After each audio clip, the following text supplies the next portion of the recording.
Doctor কামরুলের মতো মানুষের কাছেও সাদা চাইতে দ্বিধা করেনি এই অমানুষরা, যিনি সারাটা জীবন এই দেশে মানুষকে ফ্রি চিকিৎসা দিয়ে গেলেন। তার কাছেও যারা সাদা চায় এবং তাকে মেরে ফেলার হুমকি দেয়, তাদের অবশ্যই দৃষ্টান্তমূলক শাস্তি দিতে হবে। যে চাঁদা চেয়েছিল সে নাকি সাবেক যুব দলের সদস্য। এই ধরনের চাঁদাবাজ কিভাবে ছাত্রদল যুব দলের সদস্য হয় আমাদের বুঝে আসে না। এরকম চাঁদাবাজদের কারণেই ছাত্রদল যুব দলের সবার নাম খারাপ হয়ে যায়। কয়েকদিন আগেও এক ট্রান্সজেন্ডারকে ছাত্রদল থেকে বহিষ্কার করা হয়েছে, যা আমরা সাধুবাদ জানাই। ছাত্রদল ও যুব দলের সদস্যদের প্রতি আমাদের আহ্বান, আপনারা জনগণের পাশে আসুন এবং আপনাদের দলের মধ্যে লুকিয়ে থাকা এই ধরনের চাঁদাবাজ ও সন্ত্রাসীদের খুঁজে বের করে আইন শৃঙ্খলা বাহিনীর হাতে তুলে দিন।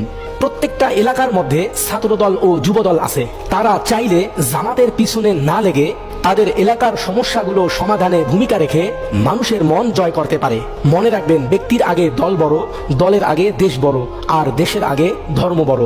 আর অন্যায় থামানো আমাদের সবার ঈমানি দায়িত্ব। তাই যেখানে অন্যায় দেখব সেখানে কোনো রকম আমরা কম্প্রোমাইজ করব না।